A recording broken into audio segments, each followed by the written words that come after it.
ট্রাম্পের হুমকিতে বাড়তে পারে আইফোন ও তেলের দাম। বিশ্বের সবচেয়ে বেশি নিষেধাজ্ঞার শিকার রাশিয়া। তা সত্ত্বেও দেশটি এখনও ব্যাপক পরিমাণের জ্বালানি সম্পদ ব্যবহার করে ইউক্রেনে যুদ্ধ চালিয়ে যাচ্ছে। এই অবস্থার পরিবর্তনের আশা করছেন যুক্তরাষ্ট্রের প্রেসিডেন্ট ডোনাল্ড ট্রাম্প। তিনি ঘোষণা দিয়েছেন, যদি আগামী শুক্রবার বা ৮ আগস্টের মধ্যে ইউক্রেনের সঙ্গে যুদ্ধবিরতিতে রাশিয়া রাজি না হয়, তবে এই দেশের সাথে এখনও বাণিজ্য করছে এমন যে কোনো দেশের ওপর নতুন সেকেন্ডারি শুল্ক আরোপ করা হবে। এই সেকেন্ডারি শুল্ক অনুযায়ী রাশিয়ার সঙ্গে ব্যবসা করছে এমন যে কোনো দেশের পণ্য যুক্তরাষ্ট্রে আমদানির সময় শতভাগ কর আরোপ করা হবে। তেল ও গ্যাস রাশিয়ার সবচেয়ে বড় রপ্তানি খাত।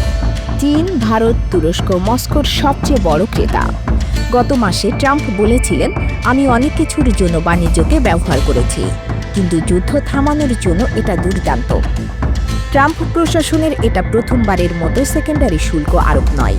এর আগে ভেনেজুয়েলার তেল ক্রেতাদের শাস্তি দিতে একই ধরনের সেকেন্ডারি শুল্ক আরোপ করা হয়েছিল। কিন্তু এই পদ্ধতি রাশিয়ার বিরুদ্ধে ব্যবহার করা হলে বৈশ্বিক অর্থনীতিতে ব্যাপক প্রভাব পড়বে।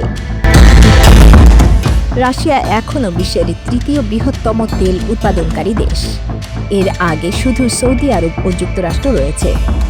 কিন্তু জাহাজ ট্র্যাকিং তথ্যের উপর ভিত্তি করে ব্লুমবার্গের এক বিশ্লেষণে বলা হয়েছে, এবছর রাশিয়ার তেল রপ্তানি হ্রাস পাচ্ছে।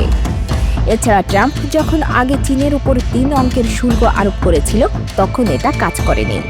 দুই দেশের মধ্যে প্রায় সব ধরনের বাণিজ্য বন্ধ হয়ে গিয়েছিল।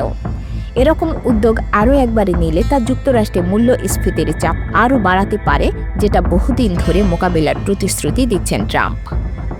চীনের অর্থনীতি ইতোমধ্যেই নানা সংকটে ভুগছে এবং এ ধরনের পদক্ষেপে চীনে উৎপাদন খাতে বিপুল সংখ্যক চাকরি হারানোর আশঙ্কা তৈরি করবে।